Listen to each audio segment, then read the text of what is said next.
साबायखर बयखौबो आङो खुलुमनाय बावहरबाय नोंथांमोननि मिडियानि गेजेरजों साफ्राम धोरोम सिबियारि भक्त आइमोन आफामोननिसिम जे दिनै बे गिरुवा दखरा आफादनि लाइमोन आफाद आइजो आफाद आरो प्रसार संसद रुपाथि मायथाइ आरो गिरुवा दखरा आफादनि 47थि बोसोरारि जथुम्मामोन साननैनि हाबाफारिजों बे आइमोन आफामोनहा गाजा गोमजा खुंदों दिनै जोबथा सान दिनै बे गेवलां मेलाव आङो बे गोथार गेवलां मेलाव गाहाय आलासि हिसाबै आङो बाहागो लाफैनो मोननानै गोजोननाय मोनदों फोरबोफोरखौ खुंनायाव गोजोननाय मोनो दा फैबाय थानाय मागो दमासि बे मागो दमासिनिबो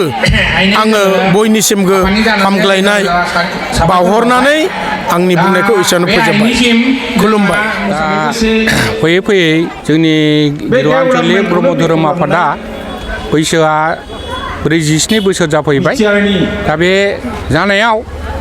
जोङो आफादनि जानानै गोबां खामानिखौनो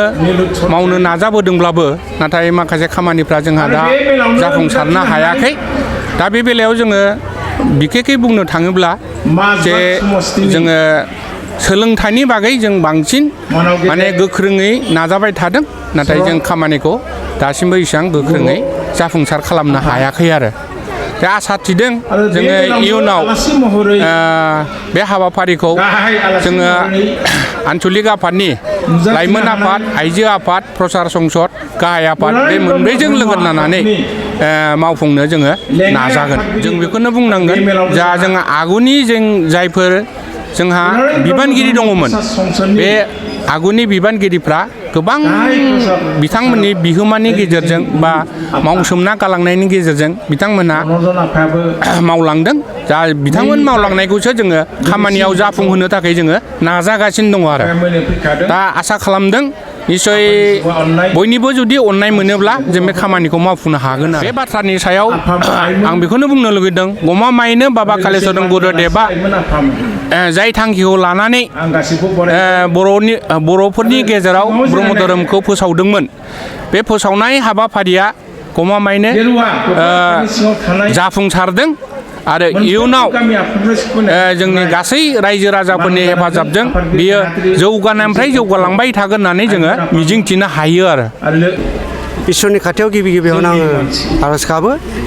जोङो नैबे 47थि गिरुवा दखरा ब्रह्म धोरोम आफाद आरो गिरुवा दखरा फोसाव आफाद आरो लाइमोन आफाद रुपाथि मायथाइ खुंनाय लाइमोन आफाद आरो आइजो आफाद जर'खायै जोंनि नैबे गामियावनो जोंखौ थांनाय आगष्ट दाननि 18 अक्ट'खालि पान्जाय आफाद हिसाबै बिबान होलांदोंमोन बे आफामोना दा बेवहाय जोङो खुंफुंना हरनो थाखाय जोङो बै दिननिफ्रायनो जानजि खाफ्रादोंमोन बे लेखायैनो जोङो पान्जाय आफाद जानानै जोङो सोरखौ हांख्रायनानै लाबोयोबा जोंनि जथुम्माया जाफुंसारगोन बेखौ जोङो हास्थायनानै जोङो बेबादिनो जोंनि लाइजामखौ बिलाइहैदोंमोन बे लेखायैनो बे आइमोन बाबामोना फैदों दा नैबे साननैनि हाबाफारिखौ जथुम्माखौ जाफुंसार होफैदों बेबादिनो गाजा गोमजायै जोंनि नैबे साननैनि हाबाफारिया जाफुंनानै थाङो जोङो हाजासे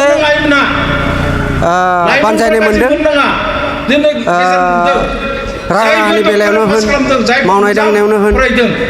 निस्सय बे बाबामोना उत्साह होदों आरो रायजो राजानिफ्राय जोंनि ब्रह्म धोरोमनि